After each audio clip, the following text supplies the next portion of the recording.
She walked into that courthouse quietly.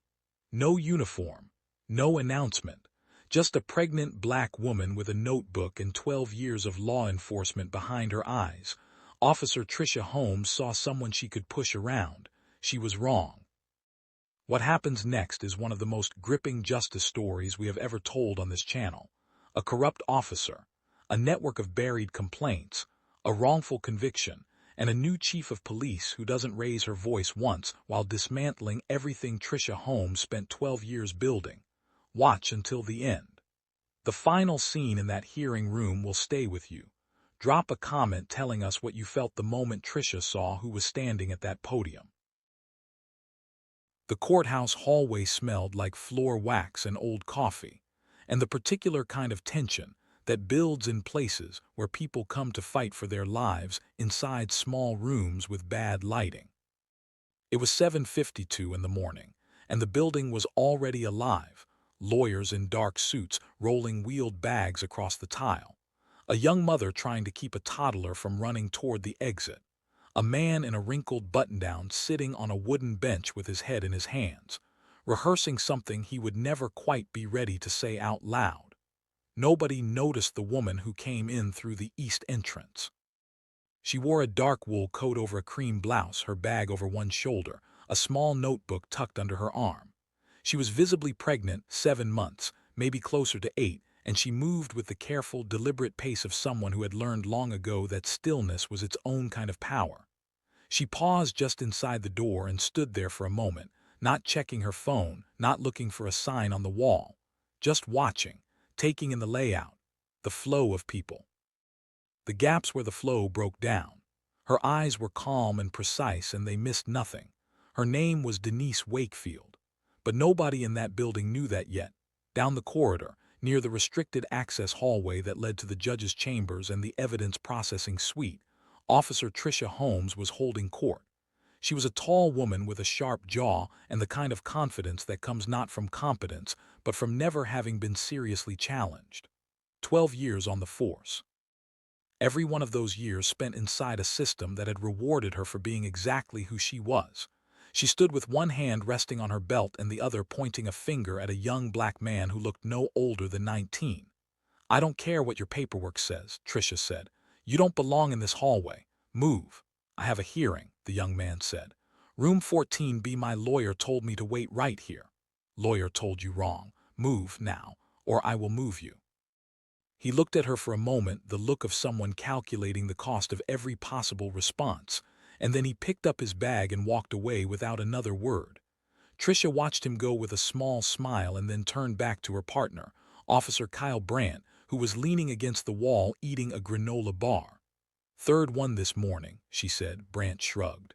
"Early crowd," Trisha laughed. It was not a kind laugh. If you are new to this channel, make sure you subscribe right now and turn on notifications. Stories like this one are exactly why this community exists, and you do not want to miss what happens next. Denise had made her way deeper into the building. She was moving slowly, deliberately, not lost, just observing. She had a meeting with the deputy commissioner at 9, but she had arrived 90 minutes early on purpose. She always did this. Walk the space before you announce yourself in it. Learn what it shows you when it doesn't know you're watching. She stopped near a water fountain and made a small note in her notebook. Then she turned and walked toward the restricted access hallway. She had the authorization. It had been sent to courthouse security the previous Friday with her credentials and her new title, a title that had not yet been made public, that would be formally announced the following morning at an all-staff assembly at Maplewood PD. She had asked for the quiet window deliberately. She wanted one day first, one day to see the department as it actually was before it had the chance to become what it thought she wanted to see. She was 4 steps from the access door when Trisha Holmes stepped directly into her path. Trisha's voice was flat and sharp at the same time. "This hallway is restricted." Denise stopped. "I have authorization." Authorization. Trisha said the word the way people say words they've already decided not to believe. "For what? You a witness, defendant." "Because you are not a lawyer, I can tell you that right now." "I'm not a defendant," Denise said. Her voice was even. "My credentials were sent to building security on Friday. If you need to verify them, I'm happy to wait while you do." Trisha took a step closer. "I don't need to verify anything. What I need is for you to turn around and go back to the public area before this becomes a problem for you." "Don't think it needs to become a problem for anyone," Denise said. Something shifted in Trisha's expression. Not anger exactly, something closer to offense. The offense of someone who was accustomed to a particular kind of compliance and was not receiving it. She looked Denise up and down once, the coat, the notebook, the pregnancy, the calm, and whatever calculation she ran in that moment came back with the wrong answer. "You think you're special," Trisha said. "You think because you walk in here with your little notebook and I think," Denise said quietly, "that this conversation doesn't need to go any further than it already has." That was when Trisha shoved her, one hand to the shoulder, hard enough to make Denise take a step back, hard enough that the notebook fell from under her arm and hit the floor, hard enough that two people nearby stopped walking and turned to look. Denise steadied herself. She looked at Trisha. She did not raise her voice. She did not reach for her bag. She simply stood there, one hand instinctively moving to her stomach, and looked at the woman in front of her with an expression that was not fear and was not anger and was something much harder to name. "Pick it up," Trisha said, nodding at the notebook. Denise didn't move. "I said pick." The slap came from nowhere and everywhere at once. Trisha's right hand across Denise's left cheek, open-palmed, sharp, the sound of it cutting through the noise of the hallway like a door slamming in a quiet house. The hallway went still, not quiet still.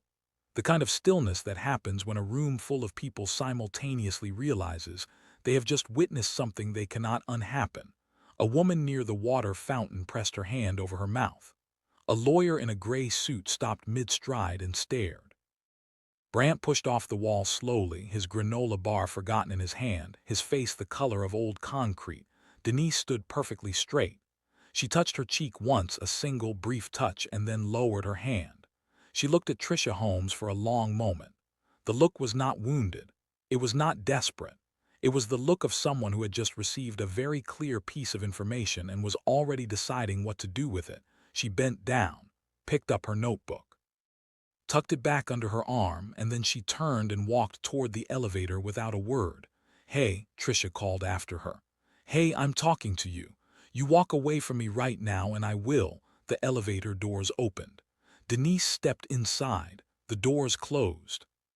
Trisha stood in the middle of the hallway with her hand still raised and the entire corridor watching her.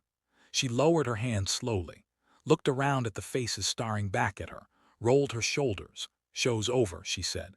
"Everyone move." They moved, because they always moved. Because in that hallway, in that building, in that department, they had always moved when Trisha Holmes told them to. That was the only world Trisha had ever known. A world where she told people to move and they moved. Where she touched people and there were no consequences. Where complaints disappeared and incidents became paperwork and paperwork became nothing. She had no way of knowing that a camera mounted above the access door had recorded everything. She had no way of knowing that the woman in the elevator was already composing, in her head, a precise and methodical sequence of events. She had no way of knowing that the world she had always known had just ended, not with a confrontation, not with raised voices, not with anything she would have recognized as a threat. It had ended with a woman picking up a notebook and stepping into an elevator without looking back. If this story is hitting the way we think it is, drop a comment right now, let us know you're watching. And if you haven't liked this video yet, do that now. It helps more than you know. The next morning came gray and cold, the kind of morning that makes everything feel slightly more serious than it might otherwise be. The Maplewood PD main headquarters building sat on the corner of 5th and Alderman, a wide brick building with flags out front that were always slightly crooked no matter how many times someone straightened them. By 8:15, the main briefing auditorium was full, patrol officers in uniform, detectives in plainclothes, administrative staff filling the rows near the back. The energy in the room was the particular energy of a department that had been through a difficult few months, a chief who had retired under pressure, a city council that had been publicly critical, a community that had stopped giving benefit of the doubt. People sat with their arms crossed or their hands in their laps and talked in low voices about what the new appointment would mean. whether it would mean anything at all. Trisha sat near the back with Brant beside her. She'd slept badly. Not because of guilt, Trisha Holmes did not lose sleep over guilt, but because of the nagging, unplaceable feeling she'd had since the elevator doors closed yesterday. She'd told herself a dozen times it was nothing. The woman was nobody. If she'd been somebody, she would have said so. People who were somebody always said so. She leaned over to Brant. "You hear anything about this new chief?" "Just what was in the memo," Brant said. "Career officer, came up through investigations." "Political hire," Trisha said. "City council needed optics. You watch, she'll last 8 months and then there'll be some mutual agreement and she'll be gone." Brant said nothing. He was looking at the door at the side of the auditorium. The deputy commissioner stepped to the podium and the room settled into silence. He spoke for 2 minutes about transition and leadership and the department's future. Standard language. The kind of language that meant nothing and was designed to mean nothing. Trisha was barely listening. "It is my honor," the deputy commissioner said, "to introduce the new chief of police for the Maplewood Department, Commander Denise Wakefield." The side door opened. Trisha's coffee cup stopped halfway to her mouth. She came through the door in full chief's dress uniform, the white shirt, the dark jacket with the gold insignia on the collar, the badge catching the auditorium light. She walked to the podium with the same deliberate, unhurried pace she had walked through the courthouse hallway the morning before. She set her notes on the podium. She looked out at the room, and then, for just a moment, one single moment that lasted no longer than the space between 2 heartbeats, her eyes found Trisha Holmes in the back row. They did not narrow. They did not harden. They did not signal anything that anyone else in the room would have noticed, but Trisha noticed. Trisha felt it move through her like cold water, starting at the back of her neck and traveling all the way down. Her coffee cup was still frozen in midair. Her mouth had gone dry. Her mind was running the same calculation over and over and arriving at the same answer and refusing to accept it. Denise looked away. She looked out at the rest of the room. She began to speak. "This department," she said, "is going to change. Not because I'm going to force it to, but because the people in this room, most of you already know what it's supposed to be, and you've been waiting for someone to make it safe enough to say so out loud." Room was completely silent. "I'm not here to perform accountability," Denise said. "I am here to practice it every day, without exception, without favor, without fear of who it makes uncomfortable." She paused. "That's all I have this morning. My door is open. Let's get to work." She stepped back from the podium. Applause moved through the room, genuine, uneven, the kind that builds slowly because people are still deciding whether they mean it. In the back row, Trisha Holmes set her coffee cup down on the empty seat beside her. Her hand, when she lifted it away, was not entirely steady. Brant leaned close. "Trisha." "I know," she said. "What are you going to?" "I said I know, Kyle." She stared at the front of the room where Denise Wakefield was shaking hands with the deputy commissioner, unhurried and precise, as if she had all the time in the world, because she did. Denise Wakefield did not call Trisha Holmes into her office that day. She did not send a message through the deputy commissioner. She did not summon HR or have anyone pull Trisha aside in the corridor with a quiet word and a serious expression. She did none of the things Trisha spent the rest of that morning bracing for. What she did was request a personnel file. She made the request through her assistant at 10:47 that morning, 40 minutes after the assembly ended. She asked for it to be delivered physically, not digitally, and she asked that the request be logged only under her authorization code. When the file arrived, 2 thick manila folders held together with a rubber band and a paper clip on the corner. She closed her office door, sat down at her desk, and began to read. She read for 3 hours without stopping. The first complaint was from 8 years ago.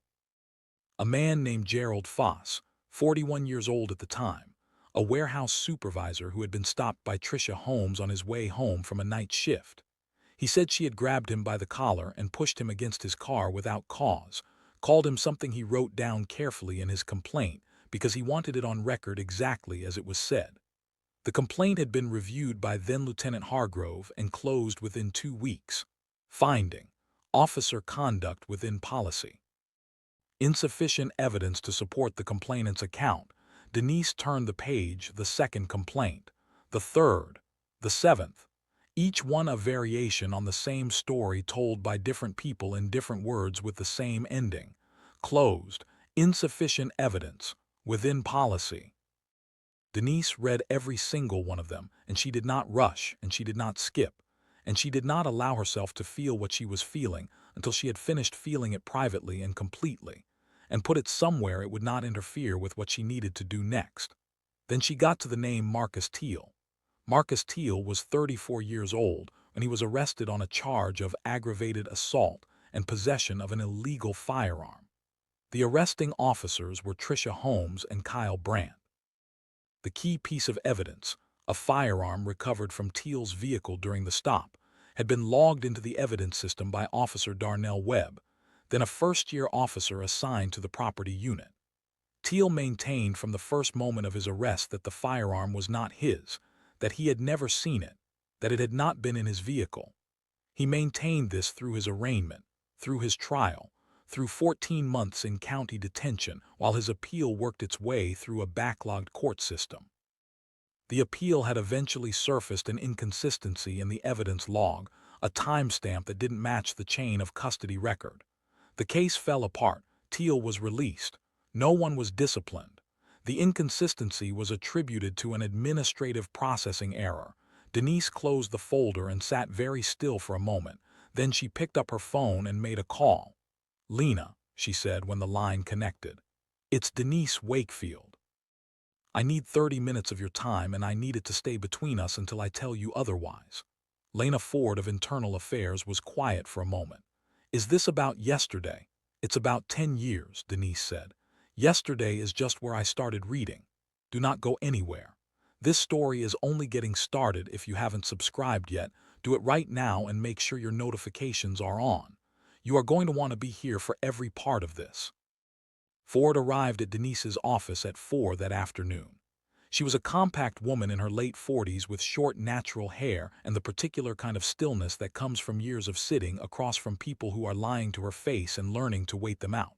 She sat down across from Denise and looked at the 2 folders on the desk between them. "Bad," Ford said. "5 officers," Denise said. "1 lieutenant. 1 civilian staff member in records. 15 buried complaints.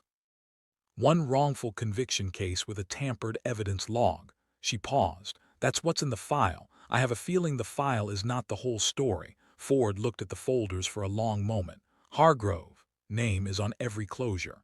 He's been here longer than both of us combined," Ford said. "He has relationships with half the senior staff. If we move on him and it leaks before we're ready." "It won't leak," Denise said, "because you are going to run this review yourself personally with a team of 2 people you trust completely. No wider disclosure until we have enough to move. No documentation on shared servers, everything physical until I say otherwise." She looked at Ford steadily. "Can you do that?" Ford looked back at her. "You know what you're asking me to do is going to make a lot of powerful people very uncomfortable," Denise said. "I know." Ford picked up the folders. "Then I'd better get started." Across town, in the parking lot of a sports bar where he and Brandt had been drinking since 5 o'clock, Trisha Holmes was on her 3rd whiskey and her 2nd phone call with Lieutenant Hargrove. "You need to calm down," Hargrove said. "You've been here 12 years. You think one incident with some woman in a hallway is going to unravel all of that?" "She's the chief, Ray," Trisha said. "She's the actual chief of police. You've had chiefs before. Chiefs come and go. What doesn't go is the infrastructure. The relationships. The way this department actually works under the surface. She's been here 1 day, Trisha. 1 day, she doesn't know how any of this functions yet." Trisha was quiet for a moment. Outside, the parking lot lights had come on. Brandt was sitting on the hood of his car staring at his phone. "She looked at me," Trisha said, "in the assembly for just a second, and I could tell she already knew exactly what she was going to do." Hargrove made a dismissive sound. "You're rattled. You're reading things into a look. Go home, sleep, come in tomorrow and do your job and let me handle the rest. I've made bigger problems than this disappear, you know that." "This is different," Trisha said. "It is not different," Hargrove said firmly. "Trust me." She hung up. She stared at her glass. Brandt slid off the hood of his car and walked over and leaned against the wall beside her. "What did he say?" Brandt asked. "He said trust him." Brandt was quiet. "You trust him," he said finally. Trisha didn't answer. She finished her drink. She looked up at the parking lot lights for a long moment, the way people look at things when they're not really seeing them, when what they're really doing is listening to something deep and instinctive that they don't have a name for yet, but that is getting louder by the hour.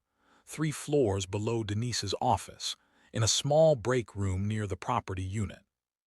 Officer Darnell Webb was sitting alone at a folding table with a cup of cold coffee in front of him and his hands flat on the table and his eyes fixed on nothing. He was 28 years old.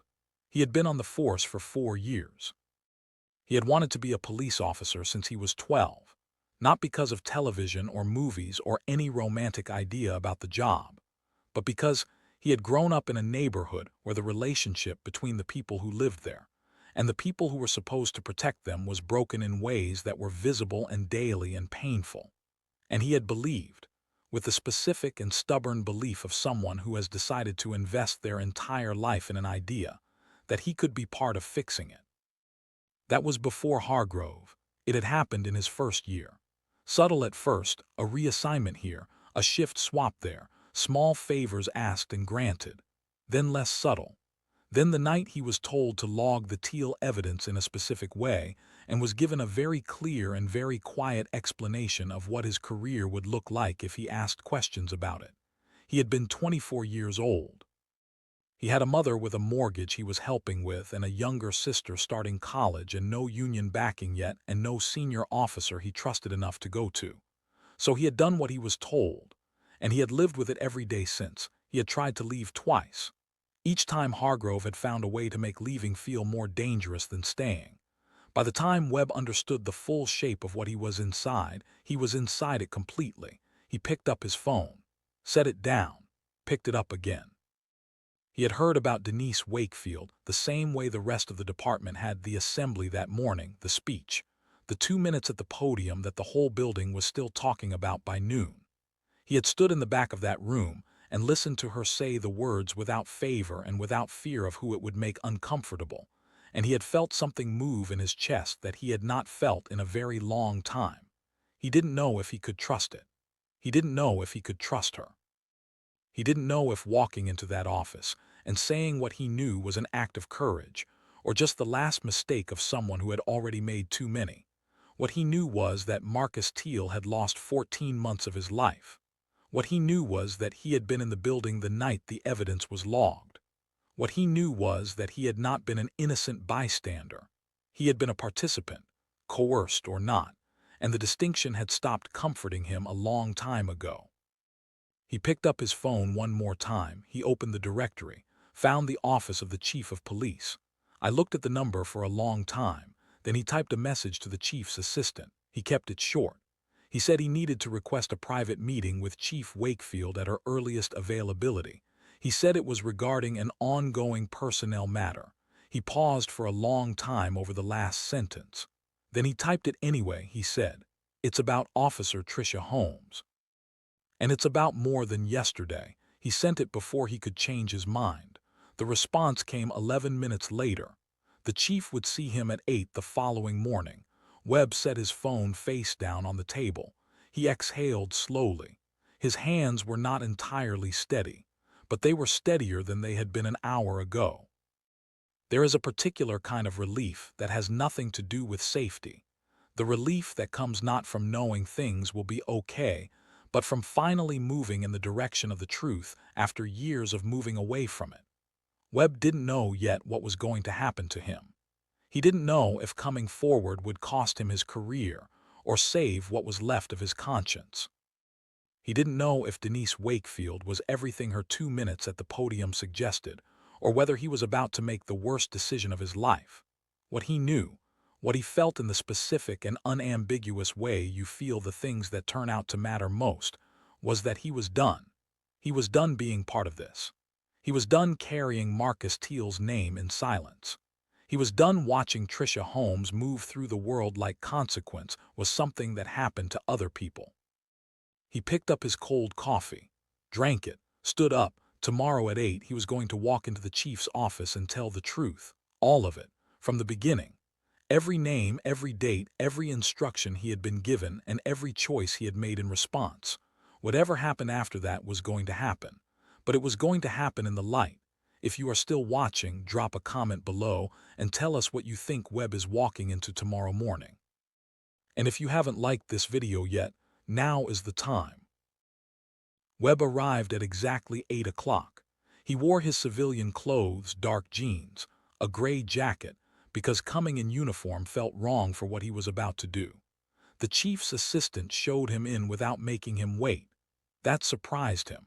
He had half expected to sit in the outer office for an hour while his nerves slowly drained out through the floor. Denise was already at her desk when he walked in. She had a folder open in front of her, but she closed it when he entered and gave him her full attention the way people do when they have decided that what is about to happen in the next hour matters more than everything else on their schedule. She gestured to the chair across from her. Webb sat down. He put his hands on his knees. He looked at her. "I don't know how much you already know," he said. "Tell me what you know," Denise said. "Start wherever feels true." He started at the beginning. He talked for 40 minutes without stopping.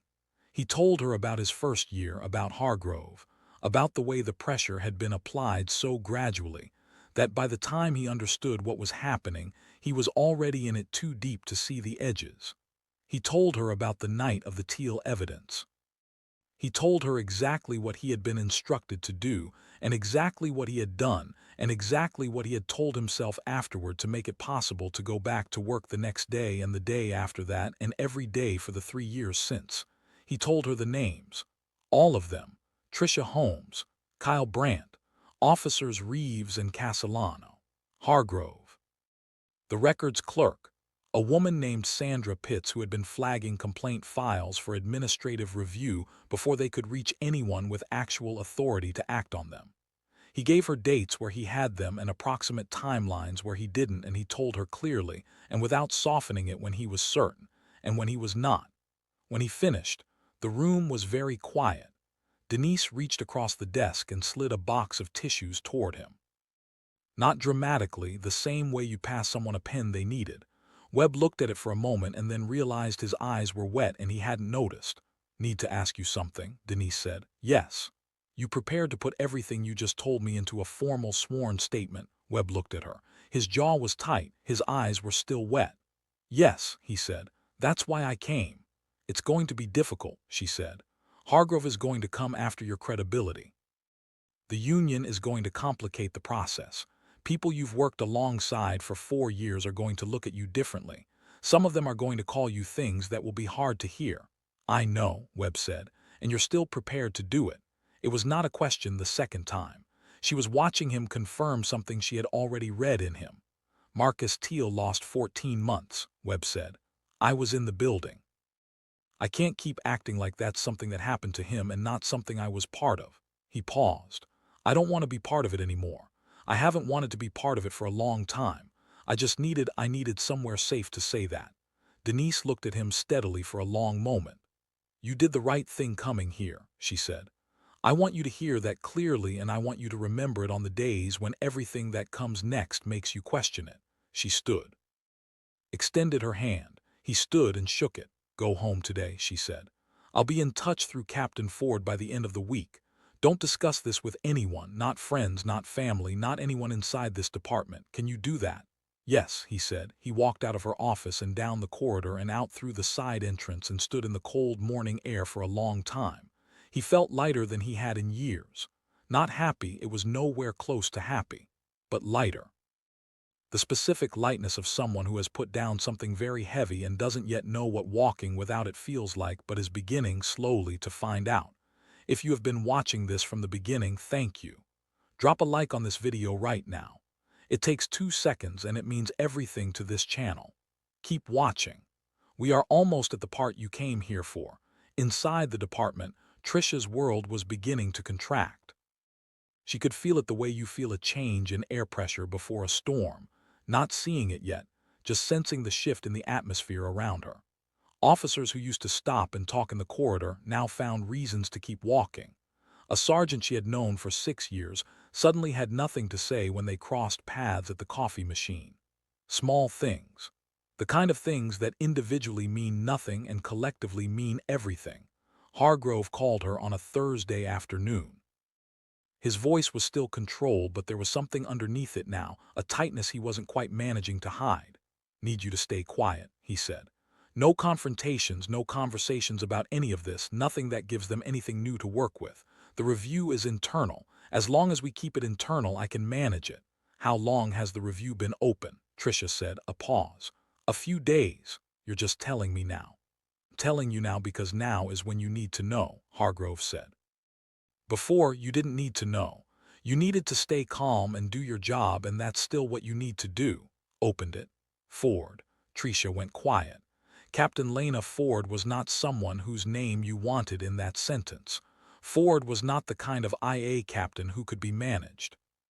Hargrove had tried twice in previous years on smaller matters, and both times Ford had simply moved around him the way water moves around a rock, without drama, without confrontation, without giving him anything to push against.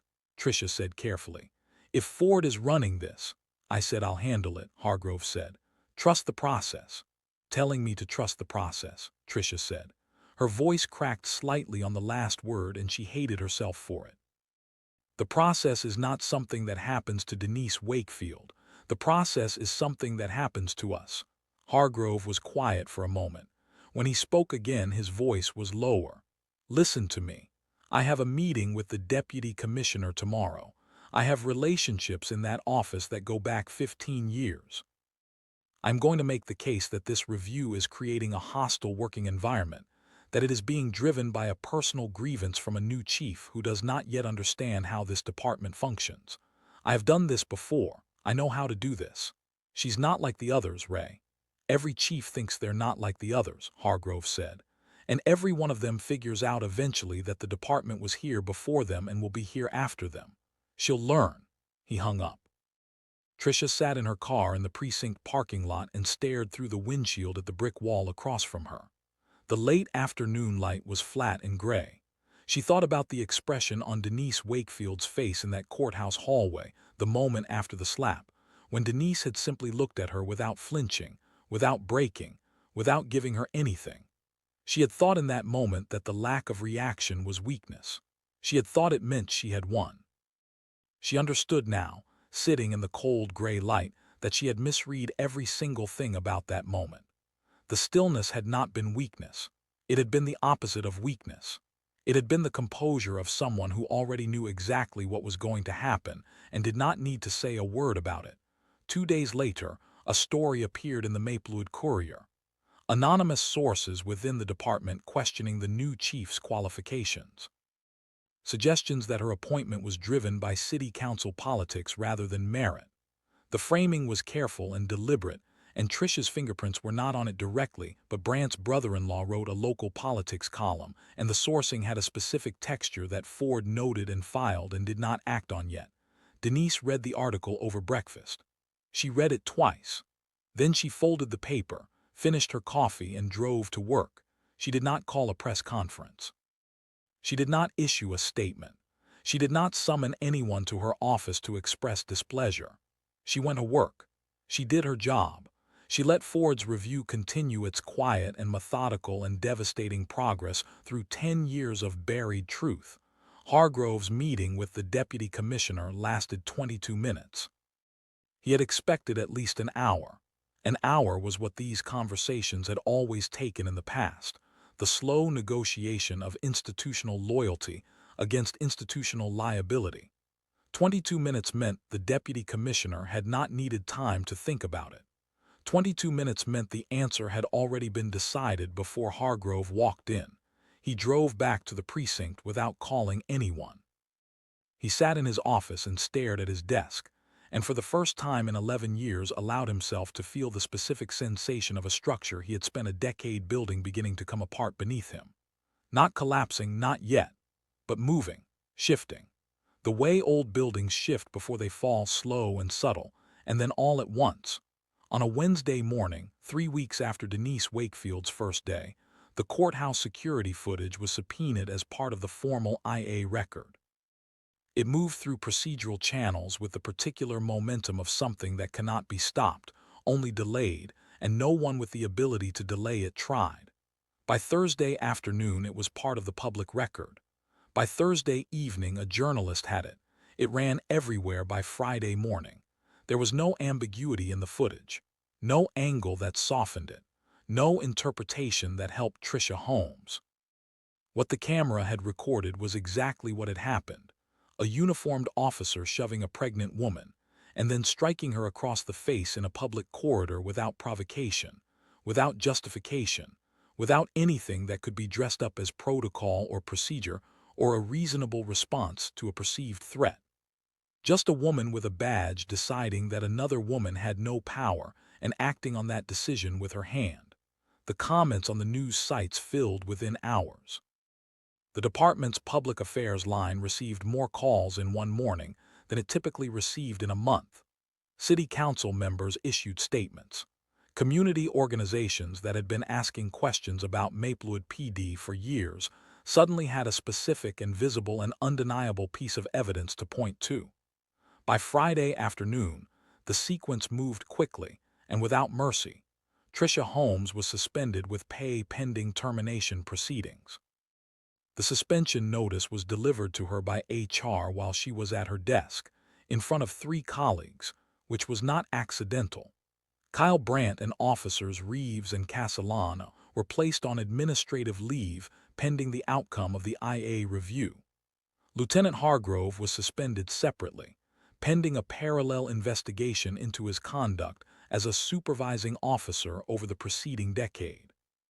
Sandra Pitts, the records clerk, was arrested on charges of obstruction of justice and official misconduct. The narration does not rush through this. Each name deserves its moment. Each action represents years of complaints that went nowhere, years of people who were told their experiences didn't count, years of a system that protected itself at the expense of everyone it was supposed to serve. Marcus Teel's attorney filed a motion to reopen his case on the same afternoon. The motion cited the evidence log inconsistency, the IA findings, and Darnell Webb's sworn statement. It was accepted for review within 48 hours. Teel, who was now 37 and working as a contractor in a city 2 hours away, learned about the motion from his attorney on a Friday evening. He sat in his car outside his apartment building for a long time after he hung up the phone. 3 years he had been out. 3 years of rebuilding something from the wreckage of 14 months he should never have spent inside. 3 years of carrying the specific and exhausting weight of knowing what had been done to him and watching nothing happen to the people who had done it. Something was finally happening. The final scene came on a Tuesday morning, 16 days after the footage went public. A formal internal affairs hearing room on the 4th floor of Maplewood PD headquarters. Clean fluorescent light. A long table. A review board of 5 people seated in a row. 2 attorneys. A court reporter with her fingers resting on her keys. Trisha Holmes sat on one side of the table. She was not in uniform. She would never wear the uniform again, and some part of her, some deep and honest part that she rarely allowed to speak, already knew it. She sat with her hands folded on the table and her jaw set in the rigid way of someone who has decided that whatever happens, they will not let anyone see them break. The board members entered first, then the attorneys, then Ford, who sat at the far end and opened her file without looking up. Then the door opened one more time. Denise Wakefield entered last. She wore her full chief's dress uniform. She moved to the head of the table and set her folder down and pulled out her chair and sat. She looked at the board members briefly. She looked at the attorneys. Then she looked at Trisha Holmes. The look lasted 3 seconds. It was direct and level and contained no performance of any kind, no anger, no satisfaction, no desire to make this moment feel like a victory, because for Denise Wakefield it was not a victory. It was a function. It was the specific and necessary work of a system doing what it was supposed to do when the people responsible for running it finally decided to let it. She opened her folder. She began to read the findings. She read every complaint. She read every closure notation and named the officer who had signed it. She read the use of force incidents. She read the particulars of the Marcus Teel case with a precision that left no room for interpretation or deflection or the administrative language that had been used for years to make the truth harder to see. When she reached Marcus Teel's name, she paused. 1 beat. 2. The court reporter's fingers were still. The room was absolutely silent. Then she continued. When she finished reading, she closed the folder. She looked at Trisha Holmes one final time across the length of that table. And she spoke not loudly, not with the performance of righteous anger, but with the flat and permanent weight of someone saying something that is simply and completely true. Badge, she said, was never yours to abuse. It belonged to every person in this city who trusted someone wearing it to be better than their worst impulse. You had 12 years to be that. You chose something else. Every single day you chose something else. She stood. She gathered her folder. She looked at the board and gave a single nod. Proceed, she said. She walked out. The door closed behind her with a soft, final sound, not a slam, not a dramatic exit, just a door closing the way doors close when the people inside the room are left to reckon with what they've done, and the person who made sure they couldn't avoid it any longer has already moved on to the next thing that needs fixing. Outside in the corridor, Denise walked toward the stairwell. Her steps were even and unhurried. She pushed through the stairwell door and began to climb. Above her, the building continued its morning, officers at desks, phones ringing, the ordinary machinery of a department that was not yet what it needed to be but was, for the first time in a long time, moving in the right direction. She climbed. She did not look back. Some people carry their power quietly in the places where it counts, in the moments when it would be easier to let something go or look away or decide that the cost of doing the right thing is too high. Those people do not always get noticed. They do not always get credited. But they are the reason that sometimes, not always, not often enough, but sometimes, the right thing actually happens. Denise Wakefield climbed the stairs and went back to work. And in a city 2 hours away, Marcus Teel's phone rang with news that something, finally, was going to be made right. If this story moved you, if you felt every single moment of what Denise Wakefield carried through that building with her composure completely intact, then you already know what this channel is about. Hit subscribe right now, turn on your notifications, and drop this video in the comments of someone who needs to see it today. We will see you in the next one.